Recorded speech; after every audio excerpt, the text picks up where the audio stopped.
Hello everyone, welcome to the Lungleng show. And today I have Dr. Wati Aier. He is currently the convener for Forum for Naga Reconciliation, FNR, and also he is currently teaching constructive theology and philosophy, constructive theology and philosophy at OTS, which is the Oriental Theological College Seminary here in Dimapur. And he has been there from the beginning when FNR was formed. And FNR has played a very significant role in unifying the Naga factional warring groups, for the last 2-3 decades. So it's going to be a very, very interesting conversation, as in the presence of such a figure who has played a very important role in Naga society, especially at the climax of conflicts. So I'm happy that he is here today to have a conversation on many issues that lie ahead of us as a Naga society. And also, most importantly, we have something called the commemoration of the Naga Plebiscite Day, which is coming up on 16th of May this month, to commemorate the plebiscite that was conducted in 1951. So Dr. Wati Aier, thank you so much for giving us this time to have a conversation again. I think this is our second time. Yeah. I was so happy, and I learned so much from the last conversation that we had about it was 2-3 years ago. 2 years ago. 2 years ago. And you haven't changed. You're rather growing, younger and younger each day. Thank you. I hope your health, everything is fine. Yeah, I'm doing well by God's grace. Wonderful. Well, thank you, Mr. Lungleng. It's good to be talking with you, discussing issues. Mm-hmm. Mm-hmm. You're doing a good job. Thank you so much. And I'm honored. I feel privileged to be part of this talk. Wonderful. Thank you so much for that. Yeah. And I remember you praying for us when we came, as just setting off our foot for a YouTube program. So thank you so much. I think your prayer really helped us, and I remember how you prayed for us that day also. Anyway, leaving that aside, now the atmosphere is being built up for the celebration of the Naga Plebiscite Day. The commemoration of that day. So I would like to understand, as in, that was conducted in 1951. Yeah. And since 1951, I have not read or come across any event that has happened as a replication of that model or as a remembrance of that event. But this year, I would say, out of nowhere, it's on the rise. So yeah. What is the significance of that, and what is the plan? I think we need to put everything in the historical perspective. Mm-hmm. If you look at the history of what transpired in Naga people, then the formation of the Naga National Council, these are objective facts. You can say objective truths. Mm-hmm. So in what the Nagas have done, there is no rationalization. We are not trying to create a narrative that did not happen in the past. What we are doing is looking at what happened in our history, and this is known to everyone. There's no hidden agenda here. So if we look at our history, we don't have to write a book to tell our story. 1-2 historical events, objective historical events, is sufficient. Yeah. We don't have to go looking for, to garner, to support our cause. To me, even one is enough. But anyway, looking at our history, the Simon Commission, when Sir John Simon came, it was actually a statutory commission that was appointed by the British government. Okay. You had 7 members, all Britishers. And they came to India in 1928. Yeah. Then in 1929, in a matter of few months, when this was our Naga people, the Naga Club then, formed by a few Naga, should I say, conscientious people. The few that we had those days, they were very conscious. And so they said, well, we have to submit a memorandum to the Simon Commission or the Statutory Commission. And in that, it was made clear that as and when you leave, meaning the Britishers, we wish to be left alone. We don't want to be a part of India. Simple as that. So it's not a rationalized kind of a narrative. It was a historical fact. Then, of course, you see, and without getting into all the nitty-gritty of history, but when 1947 came Indian independence, Nagas also declared. It's clear. And this declaration was also sent to the Secretary General of the United Nations. It's there, it's in the record. And the Naga people must know this, that our history is not a creation out of nowhere. Our history did not come in a vacuum. This is something very, very factual. Then, with the 1947 declaration, the Naga National Council, with its formation, have approached the government of India many, many times. 1948, 1949, 1950, you see the record, without getting into the detail of history. Okay. In January, 1st of January 1951, this is 4.5 months before the plebiscite. So 1st January 1951, the president, Fizo, wrote a letter to the president of India. Okay. Then it was Rajendra Prasad. Yeah. So wrote a letter to Rajendra Prasad stating our history. And if you read that letter is about 5 pages. Okay. And if you read it, the way our leaders frame sentences was intentional, you can say. This was not just an abrupt, arbitrary kind of a letter. They've given a lot of thought. And the language that Fizo used was very, very polished language. Okay. It was not an emotional, radicalized, militant language. It was framed democratically. You can say almost benign, with lots of humbleness, humility. And in fourth paragraph of the letter, it's clear. He said, look, we've approached the government of India. Repeatedly, we have said that we are willing to make concessions. You can read it. Look at paragraph 4 of that letter. We have said to the government in India repeatedly that we are willing to make concessions so that we can come to honorable agreements. That's the language he used. Honorable agreement. Again, Naga people, this is in paragraph 4 of that letter, written on 1st January 1951 to Rajendra Prasad, the President of India. So it's clear. Then he goes on to say, you can read it, his view of history is very, very clear. Okay.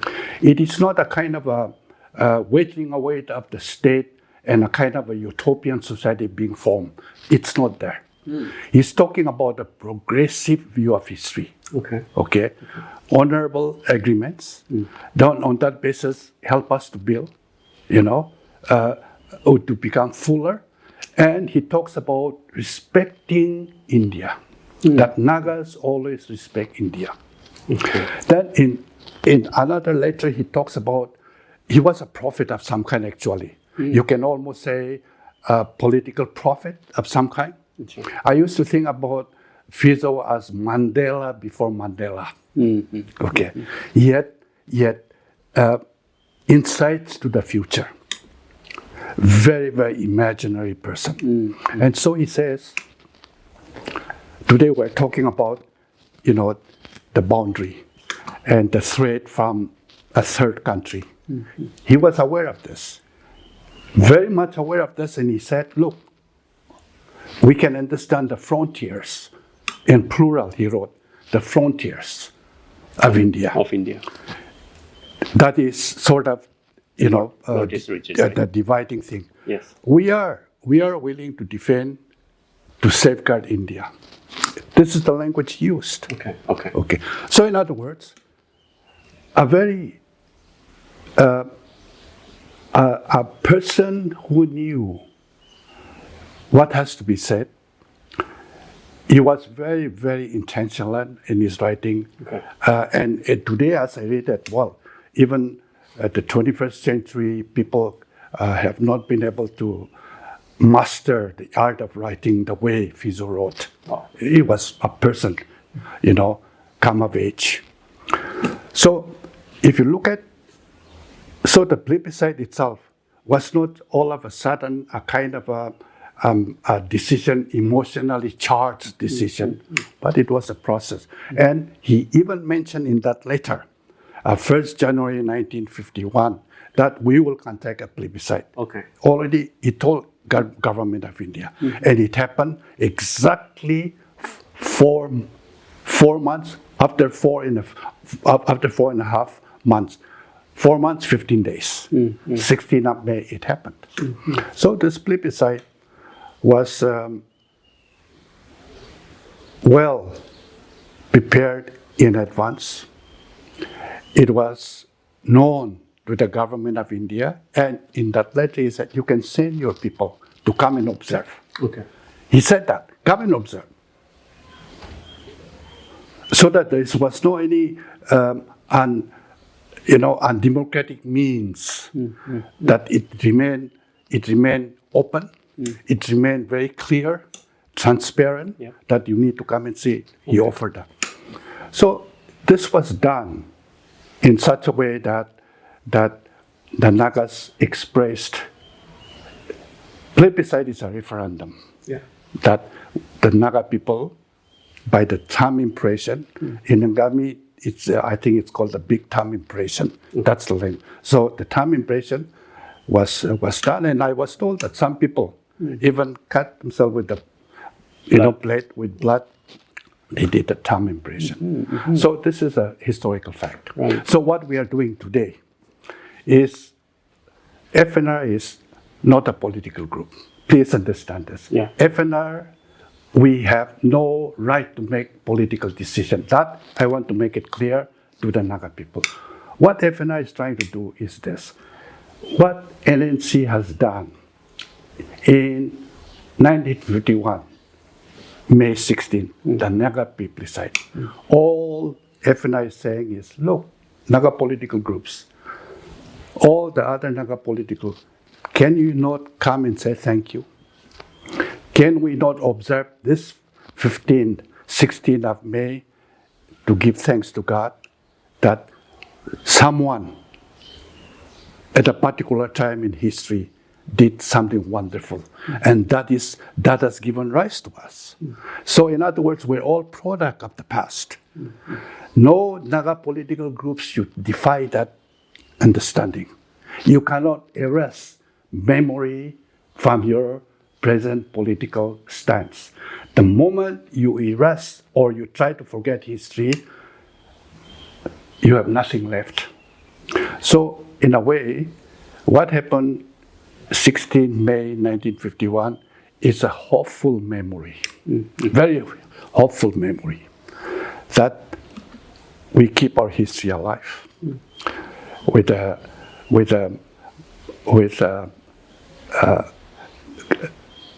what is being said in the contemporary world today, what is going on in the contemporary world. I think that's the phrase that we use. We must be in pace with the contemporary world. Okay. We cannot remain in the past. So, like, you have briefly cleared out the history and intention of what you are trying to do and what your FNR is planning to do, which is crystal clear already, and you have made it very clear for our viewers and for people who are going to watch this. I want to know, what is the response of the NNBG groups? Are they willing to come and be a part, and what are their responses? Since February 18th of this year. So we had a meeting. We had a prayer meeting from 16 to 18 in Peg, Ketsapo. Since then, we have met 4 times with the Naga Political Groups. After that? After that. Oh, okay. After that. Okay. And in all the meetings, we invited everyone. Right. No one was left out. But of course, not everyone came. Okay. Right after the Ketsapo, when we met in Kohima, except for 2 of the Naga Political Groups, everyone came. Then later on, in the 2nd, 3rd, 4th, we had letters of apology. Due to some factors, they could not come. Okay. But we had the NNBGs, 7 groups, the NSCN, Hebron, Isaac and Muiva. Then we had NSCN Nikki. Okay. Okay. Now, we shared this, and the idea of giving thanks, we are very careful not to let anyone make capital out of what we are trying to do. This is, once again, I say, we are not a political group. All we are doing is what happened in the past. 73 years ago, we are saying thank you. Let's give thanks to God. That's all we are saying. So, and I hope the Naga people understand that. So now, at least, though we are seemingly apart, or shall we say we are fragmented, but everyone is converging now to say we'll celebrate, we will give thanks. They've agreed to do this.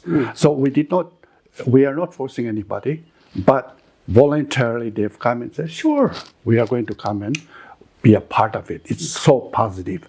And Naga people, we need to be thankful to them. Please. We have said somewhere in our earlier writings, today, unfortunately, we have become many. Again, let's not look for who is at fault. The makings, the world is such that everyone is playing its role in trying to sort of put us apart. But the fact that we are agreeing on essential unity, on essentials, we are united. So that's a very, very positive engagement, very positive response from the Naga political groups. So on essentials, we are united. Nobody can divide us on that issue. So we are very happy. There is still a commonness among them. That's what you're trying to say. And Naga people, please understand that. So now you see what has happened. We have decided, the last meeting, we have decided, and again, to support that, we had a meeting of the Naga civil society organizations and the church. This was last Saturday. And we had all, we had the NTC, CNTC, Naga Hoho, Naga Mothers. Even UNC, I guess. UNC came, NSF came. Then the Tenime Public Organization, the church. Was ENBO part of it? We invited the ENPO, but they have their own difficulty right now, but morally they are with us. But we also understand their difficulties, and we are in critical solidarity with them as well. Please know that. But everyone. So we wanted to tell the civil societies and the church that this is what we are going to do on the 16th of May, and all the Apex Naga organizations have willingly supported this. So that's another positive thing. Okay. Yeah. Okay. Yeah, it's a movement towards a very positive outcome. Yeah, it is. So, like you said, it's nothing political. It's just as a people, as Nagas as people, we're just coming together and celebrate what our, let's say, the pioneers had done in the past, which makes a lot of sense. Yeah, I mean, we have a tendency, our society, our culture, shall we say, is always critical about issues. Very much. And perhaps this is our speciality. But on certain things, on the positive side of it, the Naga people will have to support one another. I mean, FNR, the Forum for Naga Reconciliation, we have never claimed anything of our own. What little we have accomplished is not FNR. Naga people supported it. Okay. You know that when the Naga issue was the Naga political issue in the decade of the 90s, especially 80s and 90s, every day factional killings took place. Every day. On my way from my house to seminary, OTS and Bate, I leave early in the morning, 4:30 in the morning, sometimes 5, because it was in the initial stage. I had to take care of building touch houses, and it was almost a jungle, it was thick jungle. And between the town and Bate, no auto rickshaw, flight over. Yeah. It was still very remote. Okay. On my way, I've seen 2 times dead bodies, factional feud, fictional. That was the kind of situation. Yeah. But by God's grace, at least we're able to stop at least the factional fight, factional killings, at least that much. I'm not saying that we have accomplished much. We've accomplished very little, but at least the bloodshed has stopped now. Otherwise, those days, by 3-4 o'clock, Dimapur will be closed. People were afraid of opening shops. It was a very difficult moment. But again, this is not FNR that brought about changes. Naga people supported us. So the credit goes to the Naga people and the church. Okay. I mean, FNR you don't have to underplay your contribution also, but FNR has really accomplished a great thing, but still more greater things to accomplish. Well, I would like to put it that way. Well, I hope. The Naga people, especially those who are in the scholastic community, be objective. Be objective. Do not be the kind of mind that we call it the headline mentality. We look at the headlines of the paper. The sensational ones. That's it. So for us, news means there was an accident, there was a fire, 2 people killed. That's accident. But we don't read the content. It's a headline. Let's go beyond the headline. Be a little more thorough. Right. And in your recent press release from the FNR, I came across that the realism in the context of Naga society is that knowing that the Naga world is possible. Yeah. And which is somehow, I want to understand completely, as in my problem and my concern with that is, the idea of a plebiscite is an objective reality, like you mentioned, and that's what called the realism. Whether government of India agrees or perceives or interprets that the Naga world exists, whether government of India believes it or not, that's the objective reality that matters, and that's what realism will definitely support in that direction. However, the strategy and the means to achieve the Naga world will be a very big challenge, and that becomes an idealistic way of thinking in the context of Indian society as of today. Although the existence of the Naga society, Naga peoplehood, is a realist way of looking at it. However, how do you would like to interpret that in? Yeah, this is I like to put it this way. Yeah. Realism as opposed to idealism. Okay. So this realism should have some pragmatic approaches as well. It has to be very, very practical. Okay. Without abandoning the truth. Okay. It's not. I'm not talking here trying to talk philosophy, but I'm talking here what Naga leaders should be thinking. If you look at Fizo, the way he wrote, he was not a person who undermined others' identity. Though the word identity is not used there, he was very respectful of others. Okay. He was respectful of the government of India and the Indian people. He was respectful of others. So, in our history, when you look at the genesis of Naga nationalism, we are not talking about Naga nationalism at the expense of others.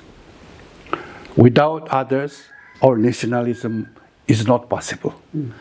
Let's put it that way. So, Naga people, we must understand that. We talk about Naga uniqueness, historical uniqueness. Remember, others have their own unique history. Our uniqueness should never be at the expense of others. This is a fact that we must understand. Therefore, how do we work out our uniqueness? As I said, we've got a history, objective history. It is not a subjective history. You can say that objective history is somewhat normative. Normative for whom? For the Naga people, not normative for the government of India. That objective history is normative for the Naga people. That's the measuring yardstick, you can call it, the plumb line for the Naga political process.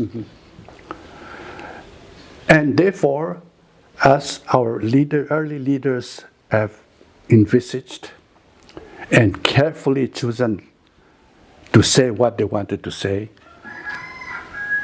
is extraordinary. I take it that way. It's extraordinary. Ahead of their time. Yeah, ahead of their time. But we have the followers have wrongly misinterpreted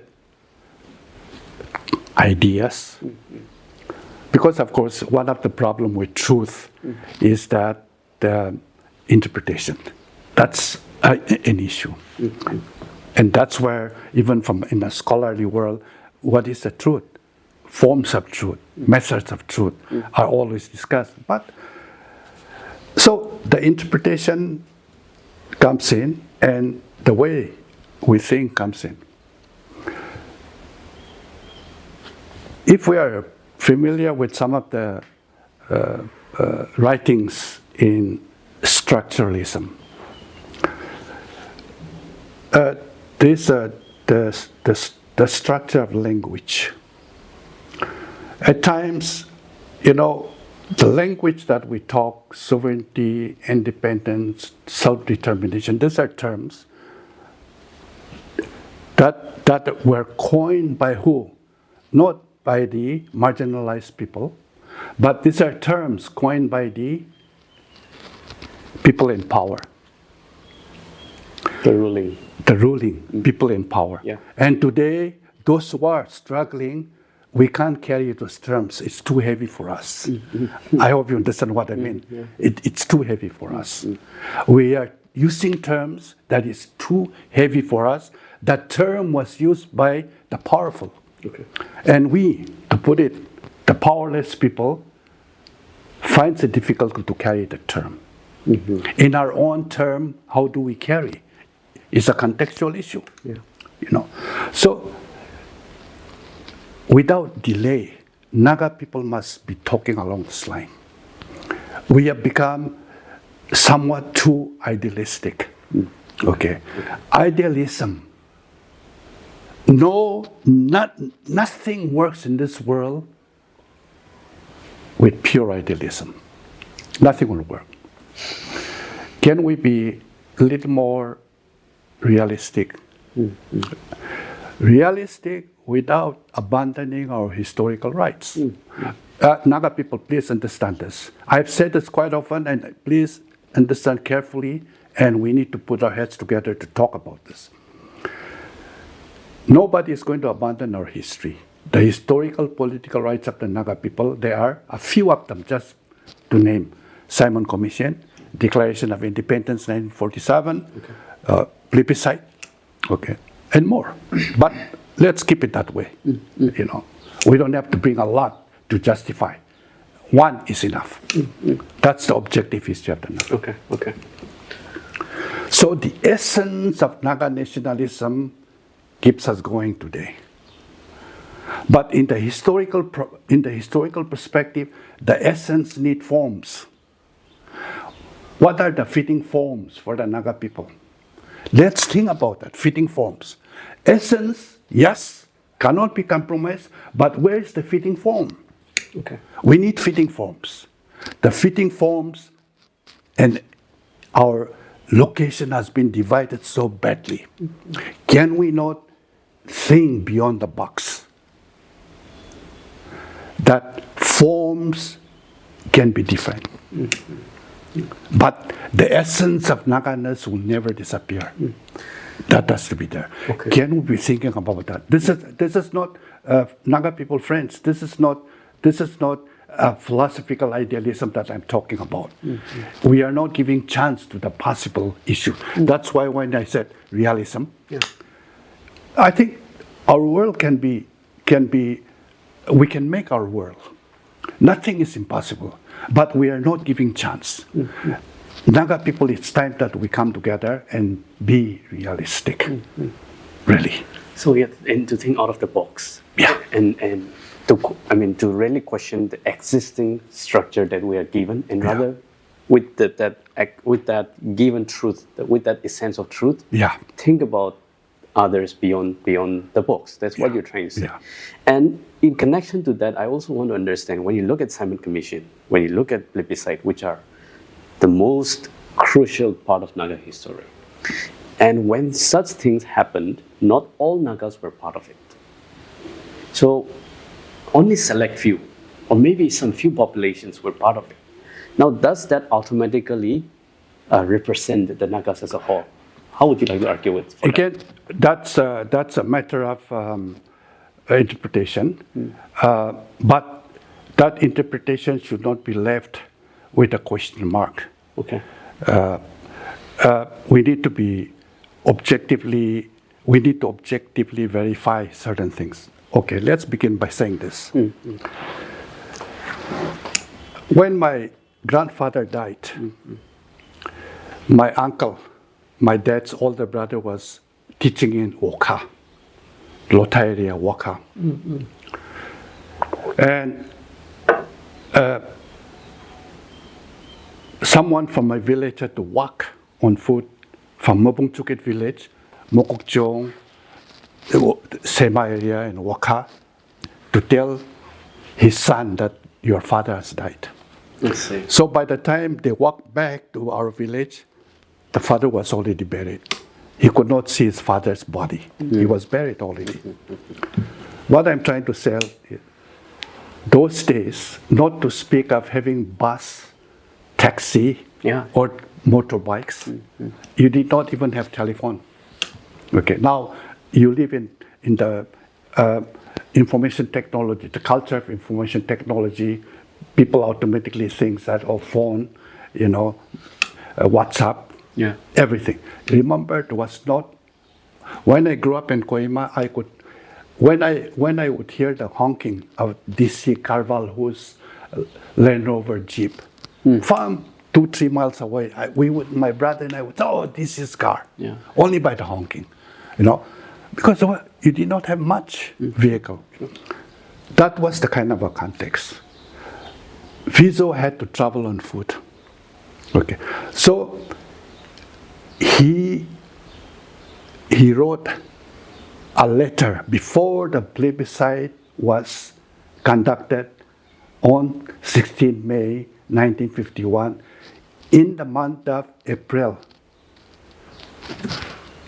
he gave about 1 month before the plebiscite. He wrote to all the tribal presidents, meaning all the Naga tribal presidents in the east, north, south, everywhere, and saying that we are going to conduct. But those who can attend, they can attend. Those who are, because those days, you have to understand. I can imagine. Can you imagine somebody walking from Toinsang to Kohima? So the world, for the Naga people, that worldview was Kohima. Our worldview was Mukokchung. That's it. That's a reality.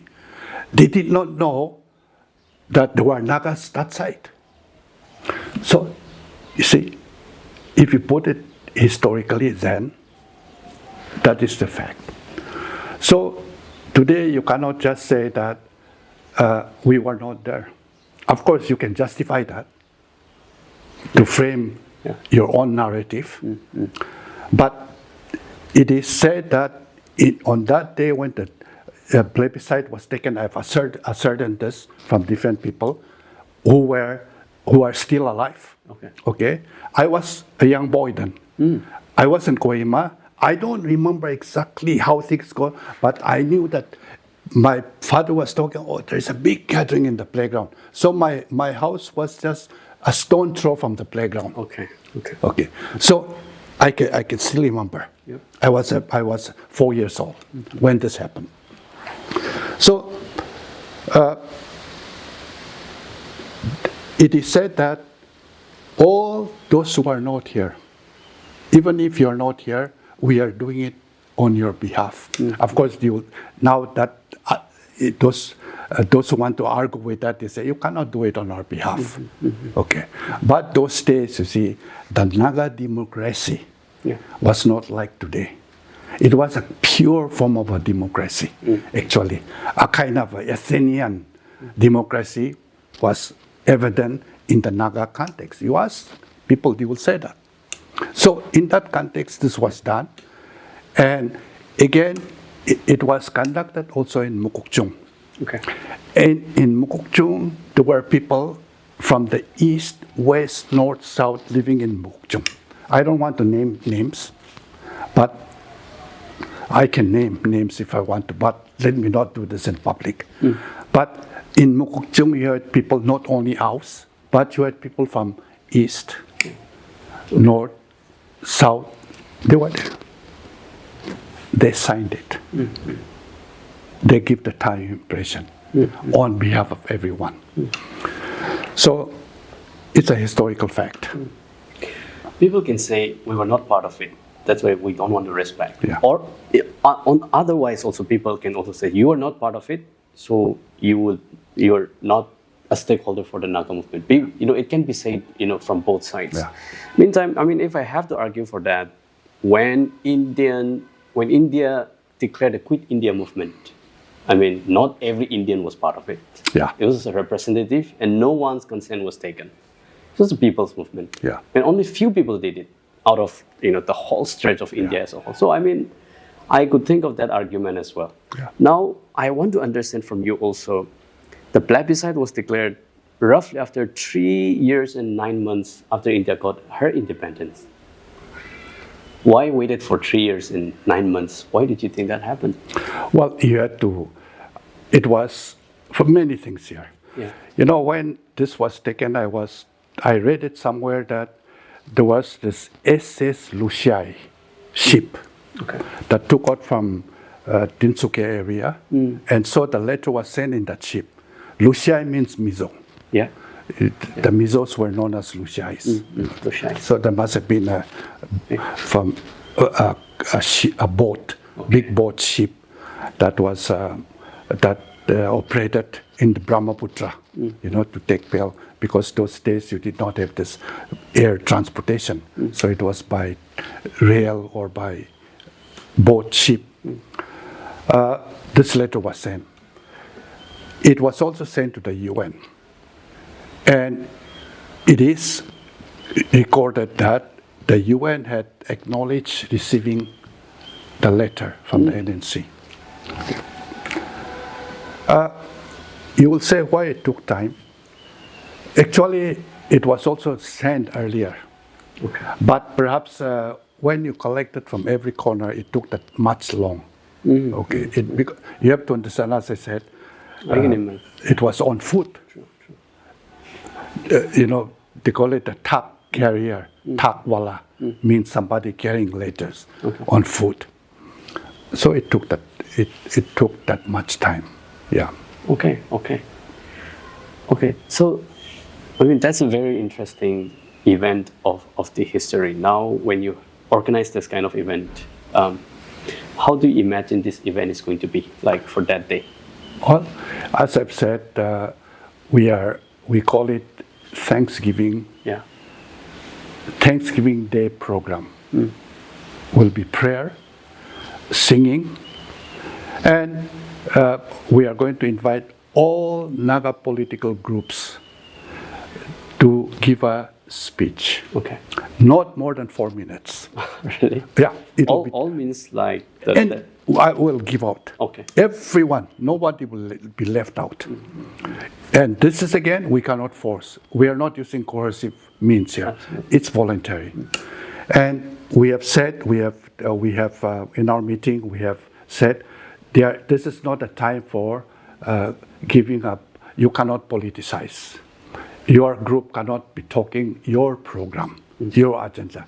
It's simply reflecting on the Naga Plebiscite, what Plebiscite meant to you, and what Plebiscite has done to the Naga people. This great historic event should have an abiding significance.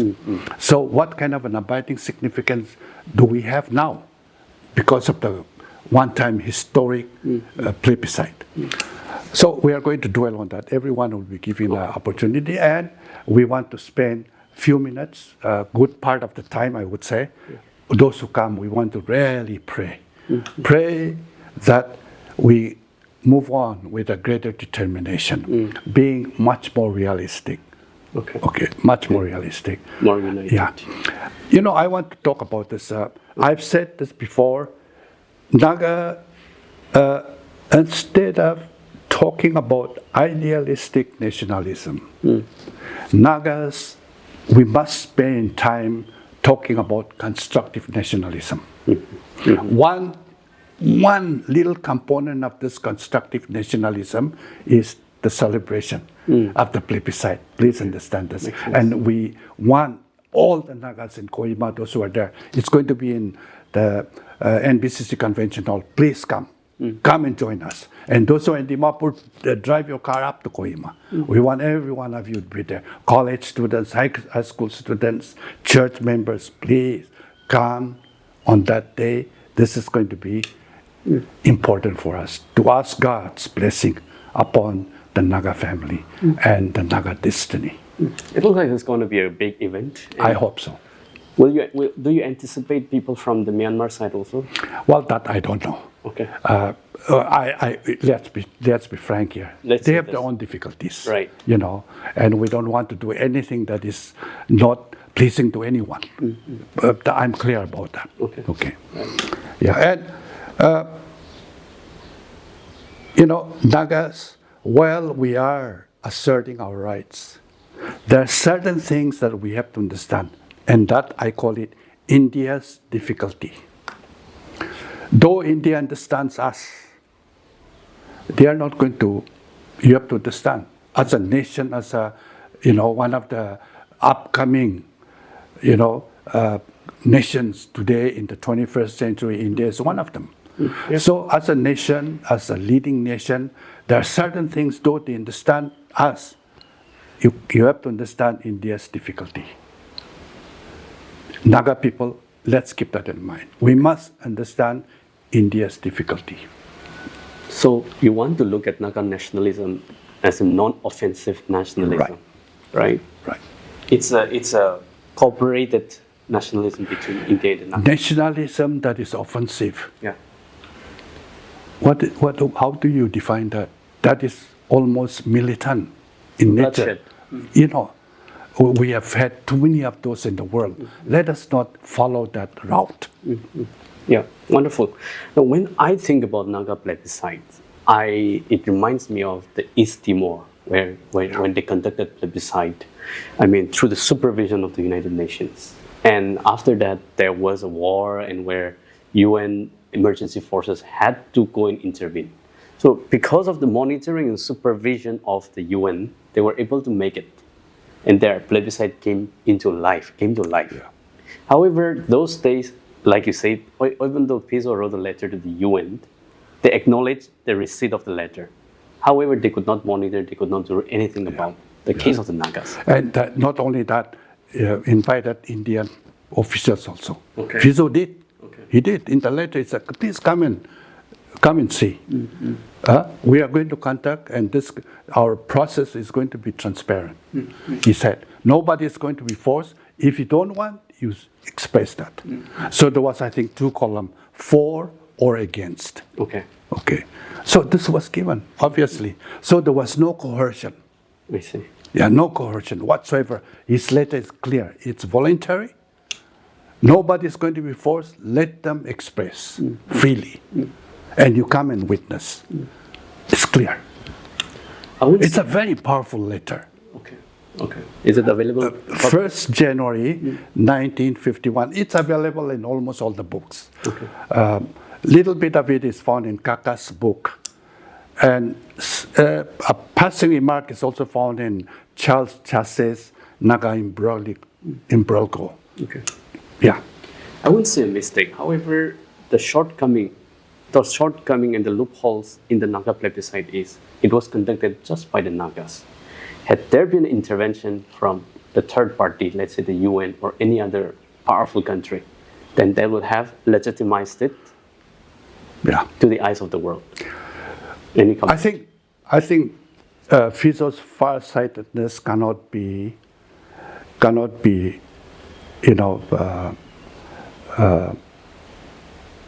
undermined. Absolutely. I think he was very knowledgeable, but in that context, the situation, the communication did not help. You have to understand that the Naga people, we must understand those days. I grew up in Kohima. Hardly there's a few cars, that's it. Okay. And Kohima town was like a little village. Okay. Very small. But today, it's no longer like it has changed. The settings from rural to urban, that social change has moved in a tremendous speed. True. Yeah. So just to conclude this, I think that the plebiscite celebration is not going to be any political, and it's not just about remembering, but it's a celebration and thanksgiving to God and to the pioneers of the Naga movement. Yeah. And also is there a message to the government of India by doing this? Well, no, I think we are saying to the message to the government of India is clear. What would that be? we have a memory. Okay. And our memory is not a dangerous memory. Our memory is a hopeful memory that will continue to lead us. And all we are saying to Naga people, give us chance. Do not delay. Use your political will. Naga people are ready. Okay. Going back, we have repeatedly, as Piso said, we have repeatedly asked the government of India. That's the word he used. We are making certain concessions, okay, so that we can arrive at honorable agreements. That's the word he used, honorable agreements. And today, of course, the world has changed in our own context. I know the government of India has used the word contemporary realities with others. What is contemporary realities? It is a contextual issue. True. Today, what is happening? Let's focus on that. It is so near, but we are making it that far. I really feel that it's so near.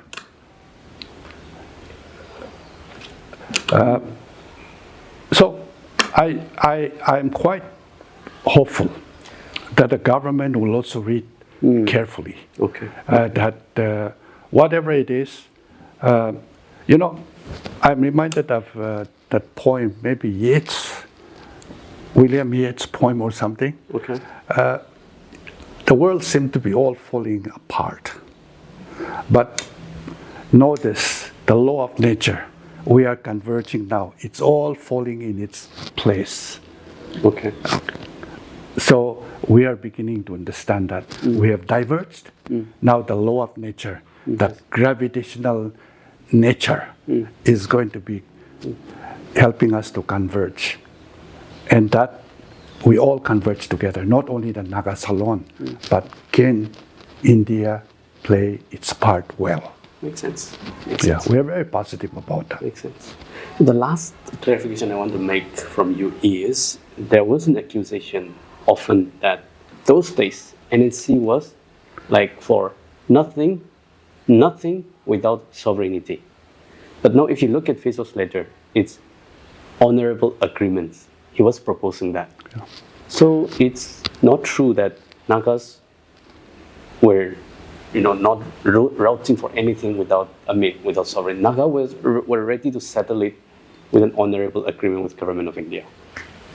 Well, the word honorable agreement, self-determination, sovereignty, independence, these are the four terms that you find that goes back and forth in our history.